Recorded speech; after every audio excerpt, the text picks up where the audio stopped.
the guests, and also my greetings for Professor Tedimatoro and also Professor Kevin Wong. It's nice to meet you for today and all the participants. Greeting from Malaysia. I'm from Nilai and I'm from INTI International University. It is my great honor to be here to be one of the keynote speakers for the 8th International Conference on Computing, Engineering and Design, ICCED 2022. Ladies and gentlemen, today I would like to share the current projects that carry on in INTI, which is mostly we are concentrating on the Internet of Things, and recently we are trying to see zoom into specific topics, which is Internet for the medical things. So at the moment, INTI are progressing very aggressively for the grants and also certain projects that we offer to our master programs undergraduate and also for the postgraduate.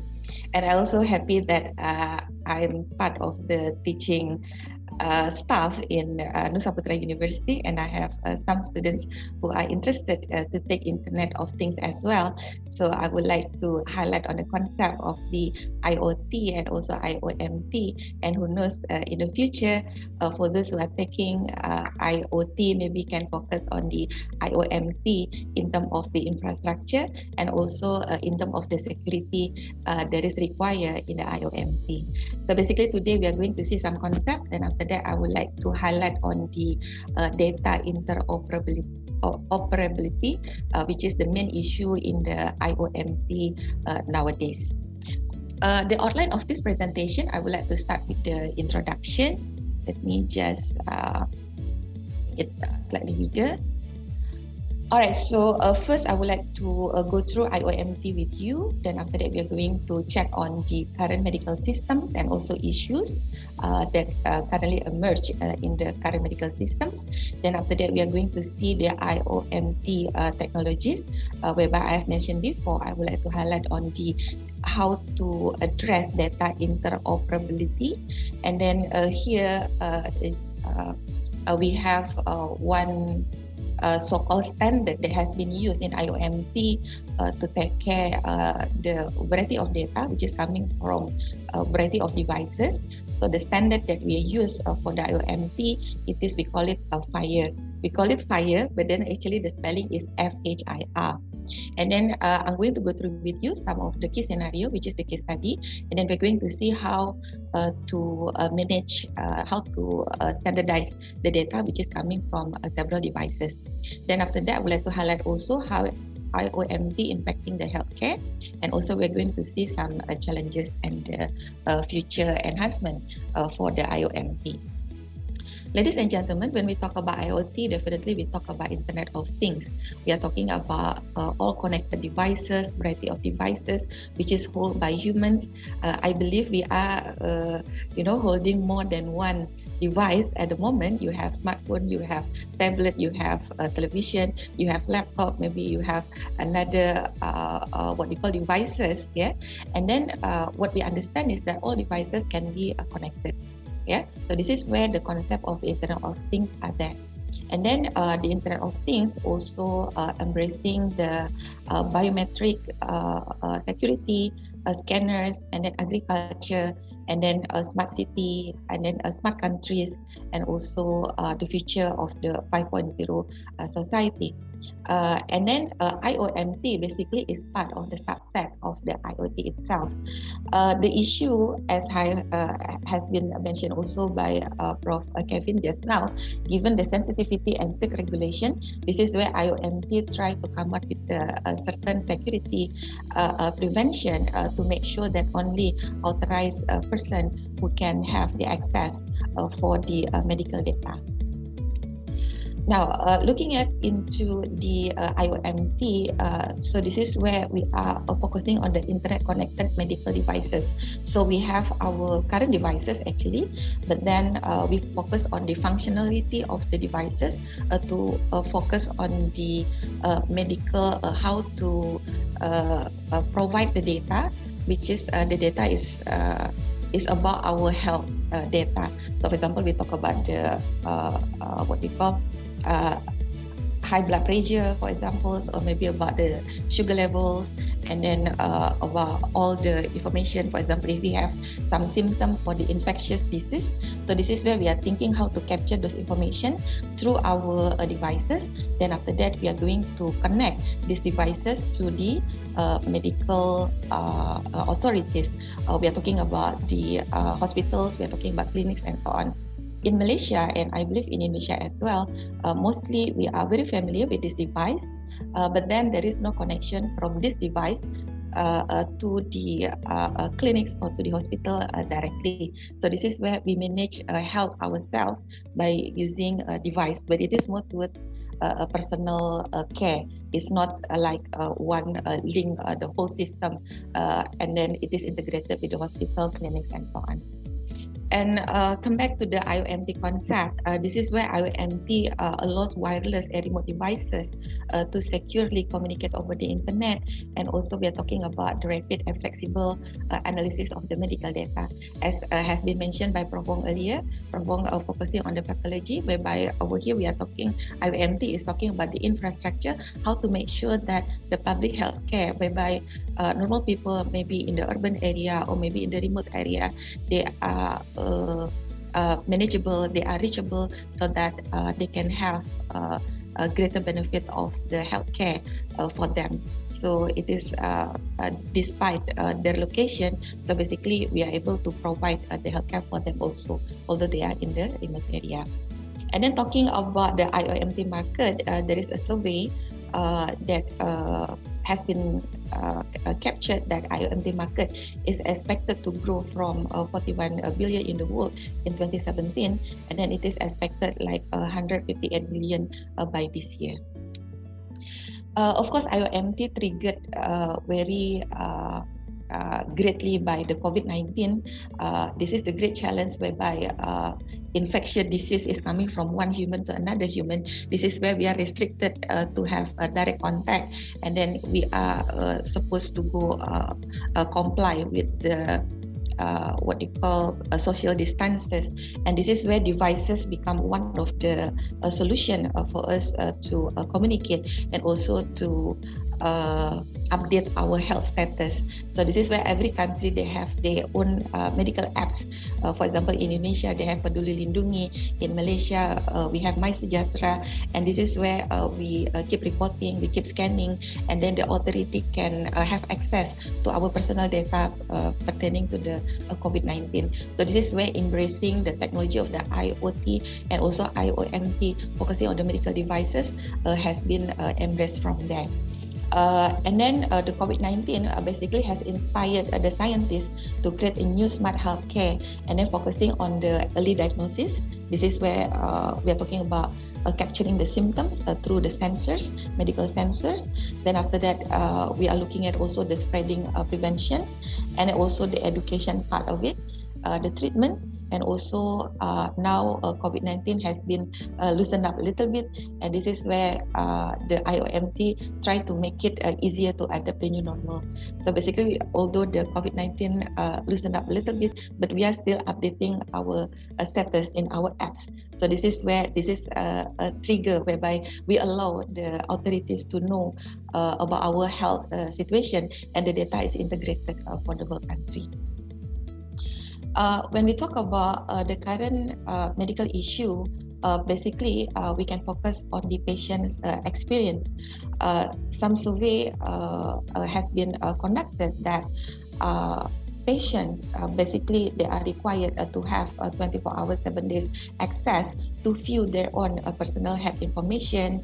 Then after that, if possible, they can do some payment directly if they go to the clinic, hospital, and so on. Also, they are demanding for the send messages to the care team, especially for those elderly who are stay in the house and they are not able to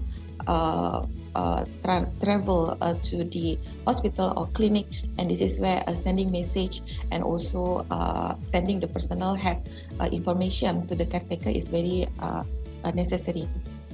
And scheduling appointment, this is in Malaysia and also in Indonesia, I believe. Schedule appointments still we are doing it manually. Yeah.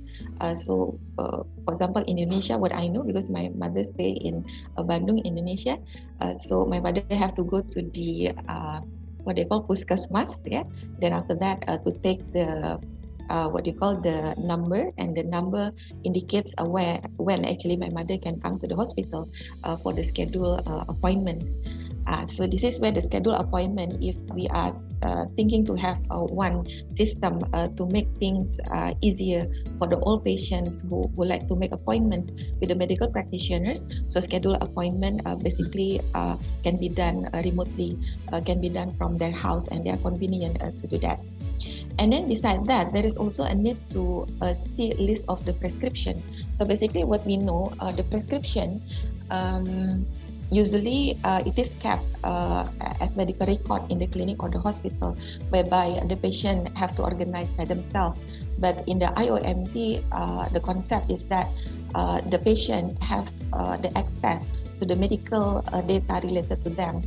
And this is where the patients have can see how many visits that they have made, and then what kind of prescription that has been given to them, and then they have also the capability to give feedback whether this prescription is basically suitable or not for them, and so on, because some of the patients usually they experience some allergic and so on. And then also, if the patient go through some tests, and then viewing the test result is usually managed by the patient itself, whereby the hospital or the clinic have their own system to manage the medical record for the test result, but then it is like separately from the patient. So in the IoMT, the idea is that the patient have authority to access their own data, which is there in the hospital or the clinic. So by doing that, this is where the electronic health record, or EHR, has come to the place whereby the X-ray image has been digitalized, the medication has been digitalized, all the record about diagnosis, source files, and also image files has been digitalized, and it become the electronic health record. So basically, at the moment, the hospitals and the clinic usually they manage by themselves, and again, it will be shared for the patient when the patient come to the clinic. So when the patient actually cannot travel to the clinic, basically they just manage at their own home. And this is where the IoMT comes to place, whereby the data access is given to the patient. So viewing into that, so this is where the opportunity for the research, or the opportunity for us to come up with some product, especially for those who like developing mobile apps. Yeah.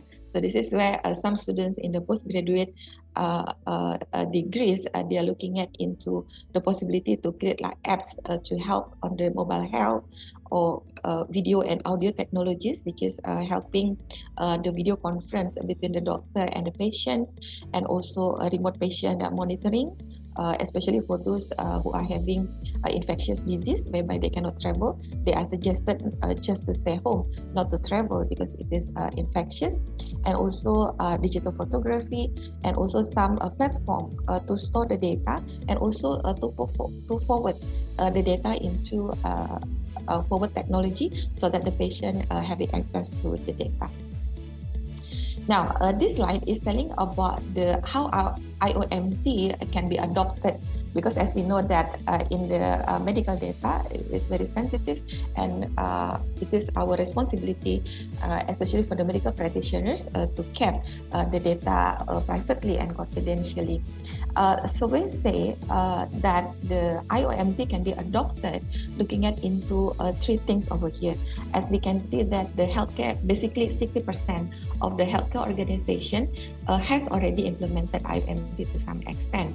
And then the healthcare organization worldwide planning to implement IoMT in the future is around 27% of them. And then there are around 13% of the healthcare organization, they have not decided on the IoMT yet due to certain problem or internal problem that they are facing. In the factors that contribute to the growth of the IoMT popularity, so we can see over here it can be adopted, it can be popular somehow by the growing need for the remote patient monitoring, and also due to the high healthcare cost. Basically, it's quite costly for us. For example, if we don't have such equipment to be used personally by the patient at home, then it's very costly for them to travel just to check, for example, their high blood pressure, or for example, their cholesterol level, or maybe their diabetic level or sugar level, and so on. And this is where some medical devices and also some medical product has been customized so that it can be used at home, although the person do not have any background in the medical, but somehow by looking at the guideline, it can be simplified, and somehow they can manage their own healthcare at home. So this is where the healthcare cost has been contributed, as the adoption of the IoMT basically at home. And then increase the consumer health awareness is also there after the COVID-19. Basically, we are more health conscious compared to before. So we are very sensitive now if we got flu, so we know what to do. And also the COVID-19 have educated us how to take care of ourselves, and then how to make sure that we are accessible, we are contactable by our caregiver. Okay, this slide is about the technology. I'm looking at the IoMT now. As you know that IoMT is part of the IoT. So this is where the incoming data is actually coming from all devices that are familiar to us. So this is where we have the mobile phone, and then we have some features, we have some apps that we can download. Then after that, whatever health concerns that you may having, this is where you can download certain apps. Then after that, you can use some bracelet, or you can use some smartwatch, or any thing that can tell you about your health condition on that day. The idea is that not to use by individual only at home, it become a smart home care, but also it can be connected to the clinic and the hospital. So your device, the idea is that IoMT is that your smartphone and also your what we call a smartwatch, if they have come out with a certain data, this data can be sent to the clinic or the hospital that having your record over there, so that the doctors or other medical practitioners can monitor your healthcare and can give suggestions to you what to do, and so on. So basically, how the things work. So we have the devices which is connected, and of course it is wireless communication required, wireless network required. We have some gateway. Then after that, we have some middleware. The middleware, this is where all the data are stored into this middleware and also processed. Then after it is being processed, then it can be sent to the application itself to give you feedback on what to do. So for example, you are doing fine, maybe the apps will give you some notification that you are doing great, so you just continue doing it. But then once some of the figures maybe tend to be higher, then you are notified that basically you are not okay for today, and this is the list of things that you need to do. So basically, that's how the IoMT technology can help the people to take care of themselves, regardless they are at home or they are at the clinic or the hospital. Now, let us look at the technology, how to store the patient health record. So as I mentioned earlier, so the patient, so we use several devices, can be smartwatch or can be smartphone. Then after that, as I mentioned, at the moment in Malaysia and also Indonesia, we are focusing on this one. This is for individual care. If you can see my cursor there, let me check if I have a laser pointer. Okay. So this is what happened nowadays, that all people have been educated. For those who are having smartphones, they can download the application. Then after that, they can utilize the apps. Then they can take care of themselves. But there is no connection with the doctor, the healthcare, the caretakers, and so on. So this is where we want to connect the data that you are having over here. Then we are going to store somewhere in the cloud, so that the doctor, health center, and also the caretaker can access this data and give you some suggestion, give you some advice on what to do for your health. Now, Previously, we have been briefed about the machine learning by Prof. Kevin just now. Similarly, in the IoMT technology, so after you have your wearable devices that you have it with you, and then it can be patient, can be in the clinic, hospital, or at home. And this is where we have some monitoring. We have the health rate monitoring sensor, we have blood pressure sensor, and any other devices, any other medical devices. The data can be saved into IoT cloud. And then this data basically can be processed or can be analyzed using the analytic processing, using some machine learning algorithm. And this is where it becomes the second what you call the second advice or second opinions for the doctor to advise the patients. So basically there is no direct connection between the patient and the doctor, but then we have some behind technology so that the doctor able to still connect with the patient through the medical things like this.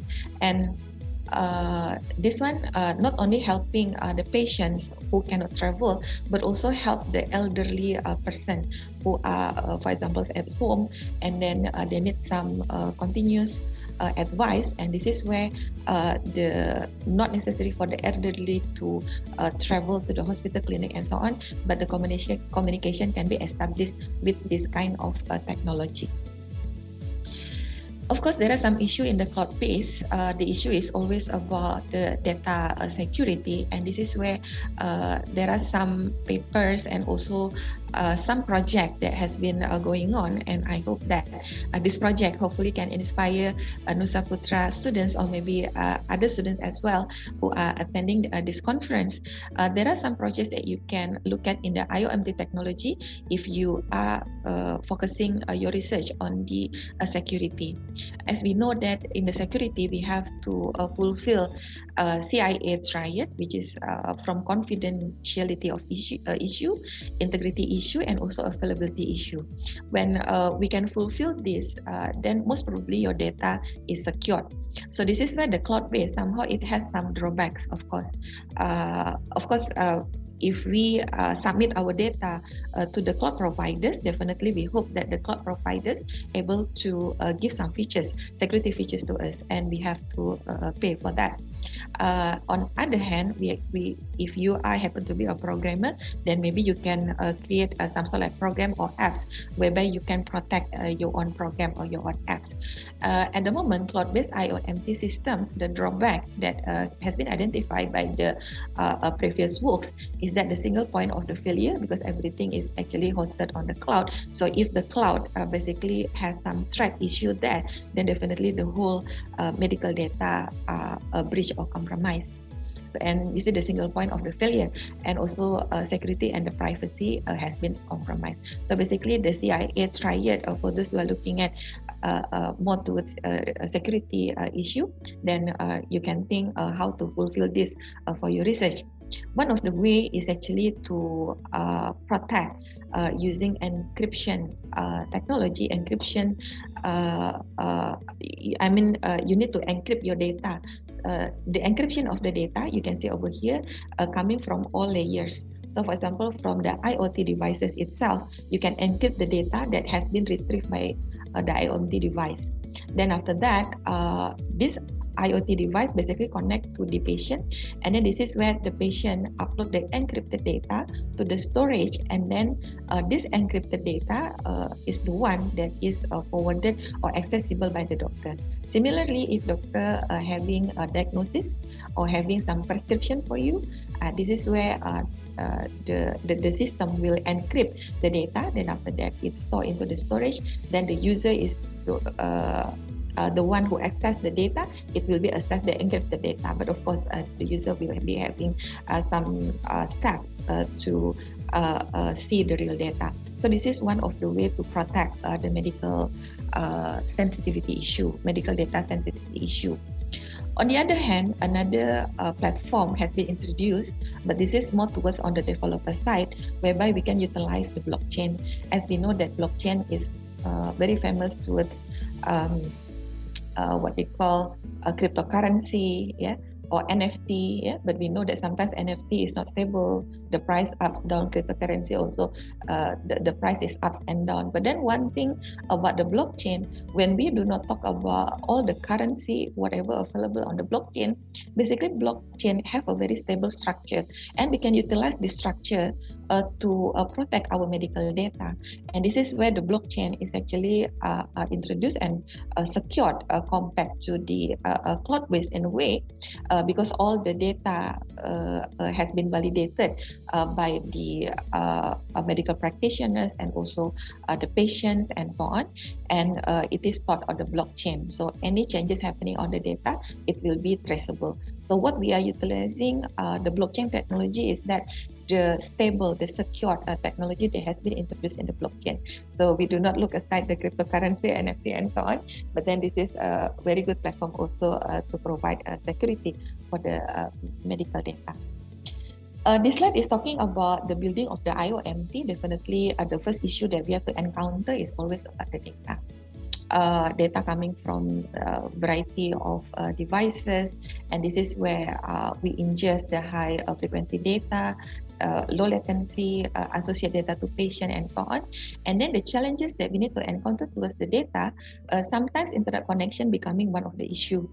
So the data arrive late, then after that sometimes the data is not real time, so it is out of order, sometimes it duplicates, we need to have error handling and so on. So this is where challenges when we want to retrieve the data which is coming from the medical devices.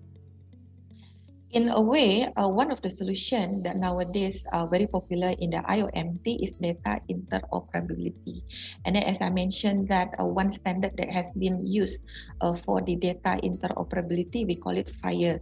So FHIR stands for what they call, we spell it FHIR, but actually it is the Fast Healthcare Interoperability Resources.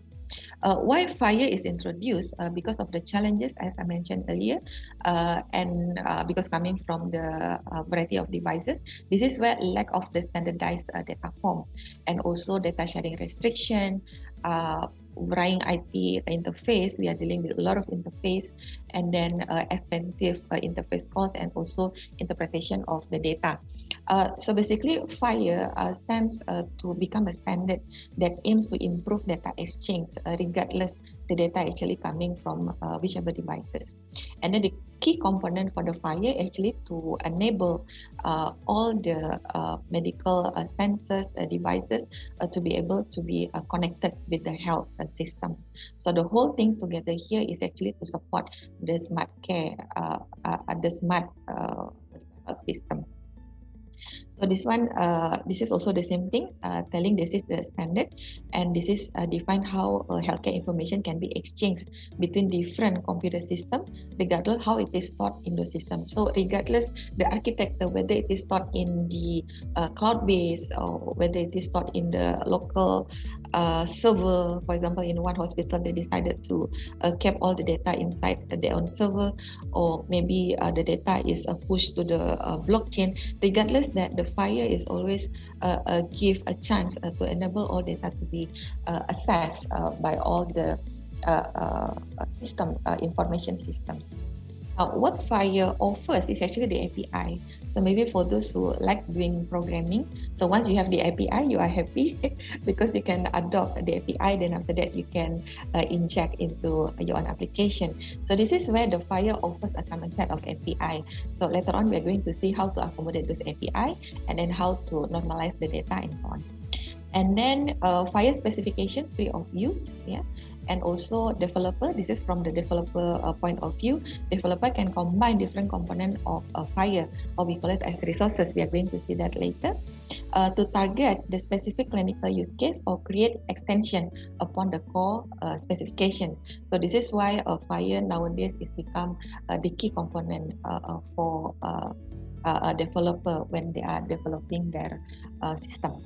Now, this is the backend technology. We are arrived to the possibility for the IoMT to be open source, and then the platform has been a platform as a service. So meaning that the service that we can have is actually the platform itself.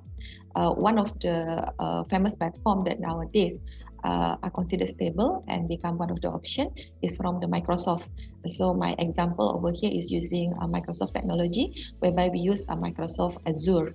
And then this Microsoft Azure having the Azure IoT connector to the Fire. So basically, the IoMT Fire connector to the Azure enable to cater the medical devices to send their data. Besides that, the what do you call the Azure IoT by the Microsoft having some sort like simulator. So, for example, you are in the university. For example, we do not have those medical sensors or those medical data, but you are interested to know how the data interoperability works. So this is where we can utilize this system. Then after that, you can see how the medical data come into the system. Then after that, you can learn on the programming side how to handle those data. So basically, both we can have a simulator and also the capability to connect with the real device by using this product. Now, the IoMT Fire connected to Azure, because I'm using Microsoft, the one that in my presentation. So this is where you can see all the medical data sensor, whatever it is, it will goes to the IoMT Fire connected to Azure, and then the job for the Azure before it goes to the Fire itself, we need to go through several steps. Here we need to normalize the data. Then after that, grouping the data. Then after that, we transform and persist the data before we send to the Fire gateway platform itself. Now, let us looking at the key scenario. Just say we have scenario of the patient monitoring. So we use sensor to monitor the patient. So this is all the sensor required in here.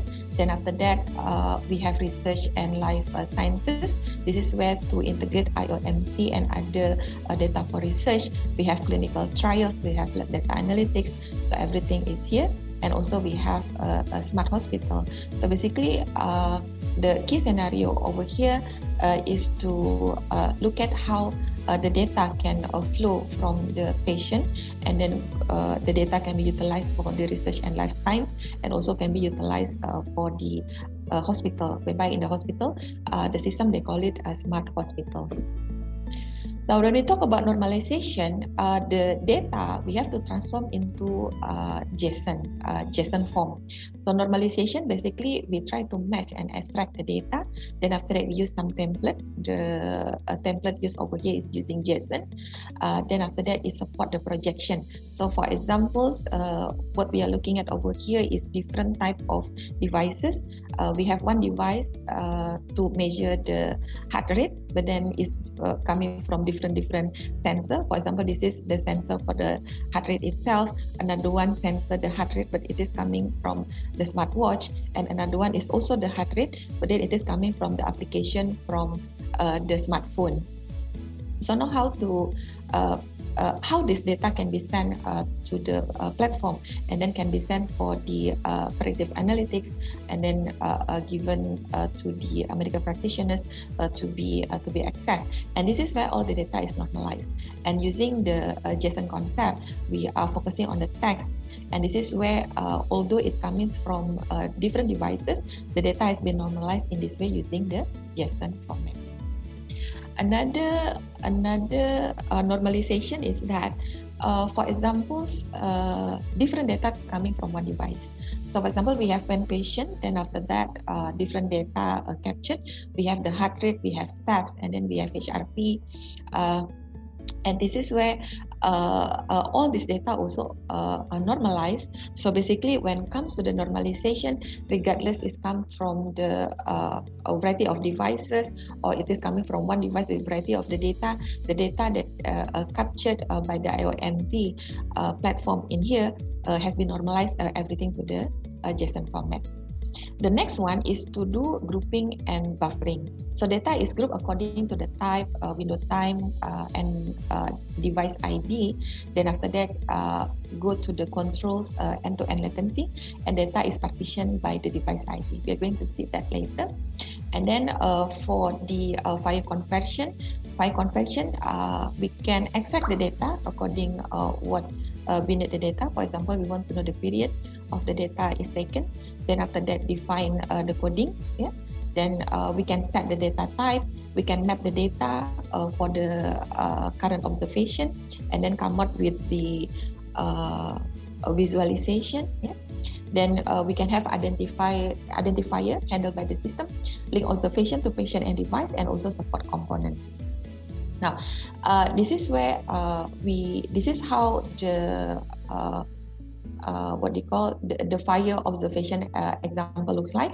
So just now I mentioned we use JSON, which is the JavaScript object notation. So what we are having over here is that once the data has been captured, then after that it goes to the platform, then the fire observation can identify the resource identity. So we can see the resource type is the observation, means we are extracting the data. Then after that, we can capture the ID of the device. So although we have multiple devices in one time, still the ID of each device able to manage by the FHIR standard. So after we do the resource identity, then we do device identification of the device, patient, and also encounter references. So this is how it looks like. Although it comes with the all serial number like this, but then we are able to see that this is for the observation, and this is the device ID for the reference, and this is for the patient ID. So somehow we will not lose track, although we are dealing with certain codes like this.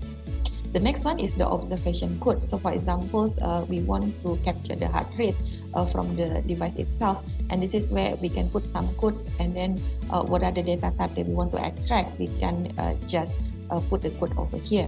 And also the period, setting the period. So for example here, we want to have the start date and the end date. Can be 1 day, 2 days, 3 days. It is up to the requirement. And also we can have the value quantity. Value quantity is coming from the device itself. For example, this one is about the heart rate, so the value is 80. So basically, that's how the data has been normalized, although it is coming from a variety of devices.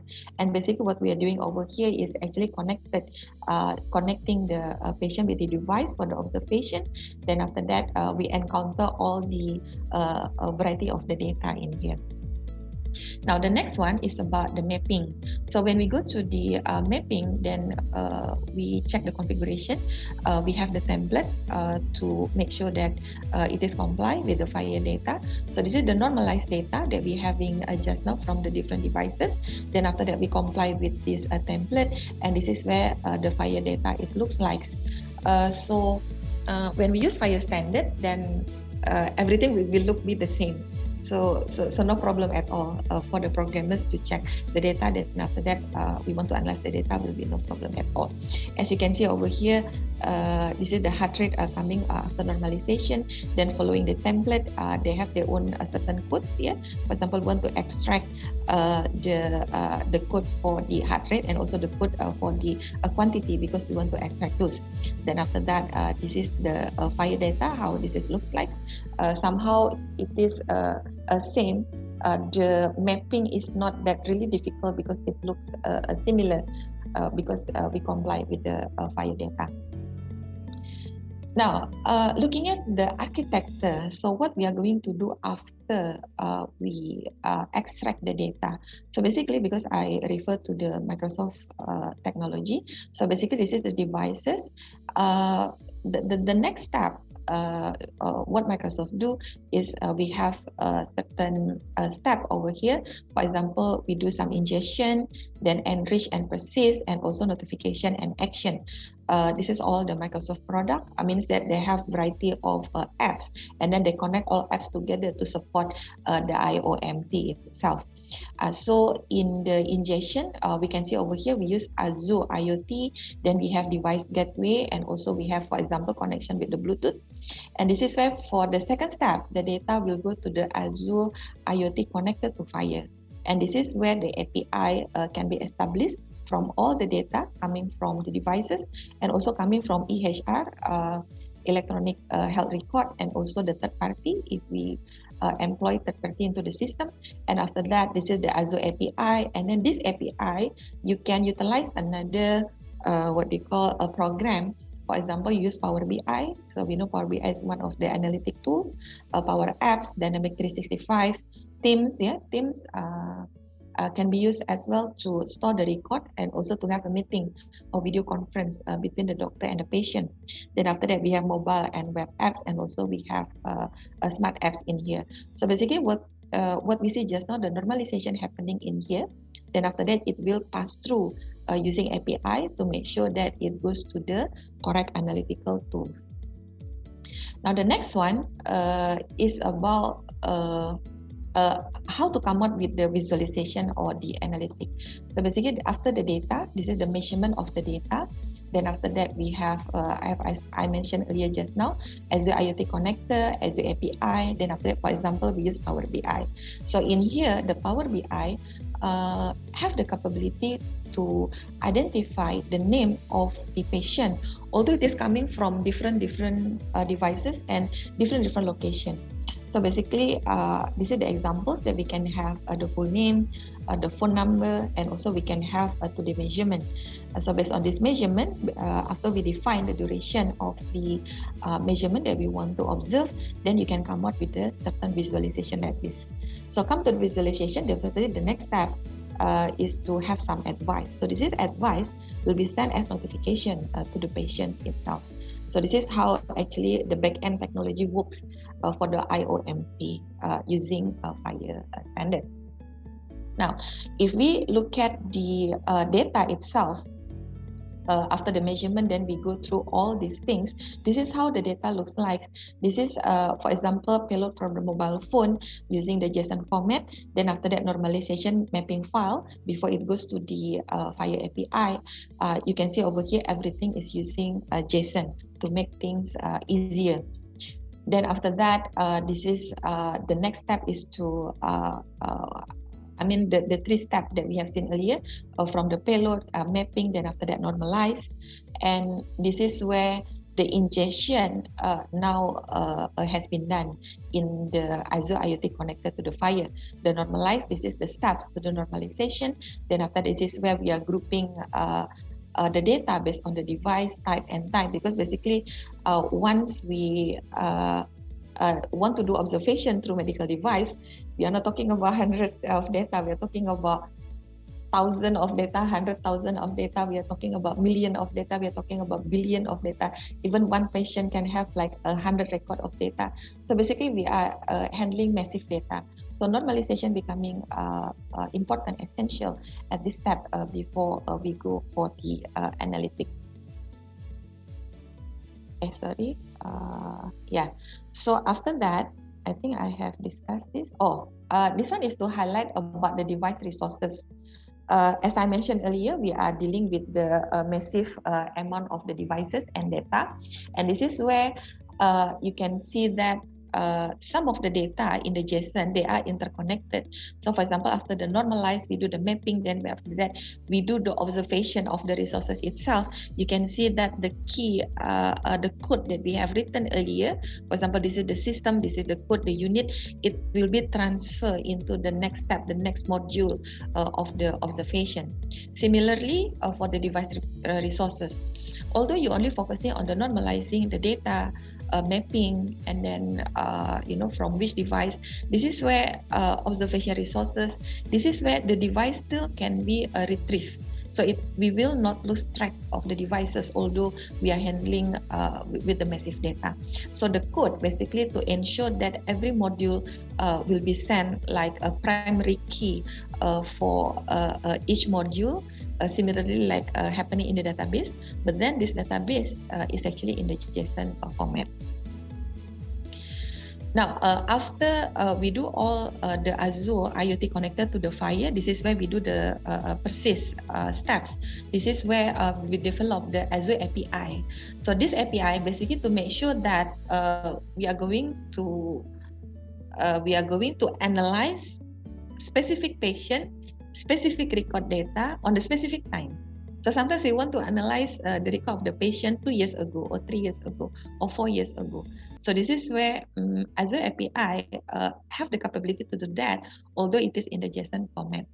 So after we are able to retrieve the data, we create the API. This API is the one that will connect with the analytic tools. So this is, for example, is the Power BI. So this is all under one one company, which is Microsoft. And this is where the data can be refreshed. So for examples, we have another observation, or maybe we stop one of the observation. So data will always be refreshed, whether to add more observation or reduce and so on. And then what happened in the Power BI, this is where we are able to import the data. Then after that, we shape the data. Then after that, we display the data. So this is the terminology used to do visualization, basically.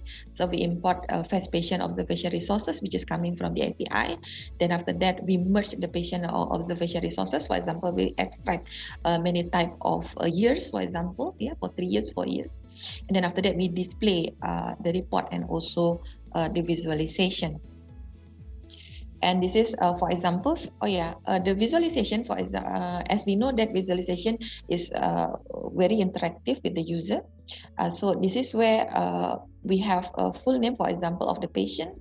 We have the phone number, and also we have a today measurement. So the data that is displayed on the screen basically are interactive. So for examples, for these patients, Grace Owens and Ned Melube, for example, so we are able to check the health condition of this person on the certain date or certain time, certain duration. So we are able to do to view the visualization that has been done earlier. And this is for a net patient, and another one for the Grace patient. So basically, come to the visualization, we do not see the previous resources anymore, because we trust the platform have done that for us. So we just focus on the analytical part of it. And then how the IoMT impacting the healthcare. Number one, nowadays it's very familiar for us to do in-home IoMT. So maybe we have some medical devices at home. At least we have temperature. So at least we know whether we are having fever or not.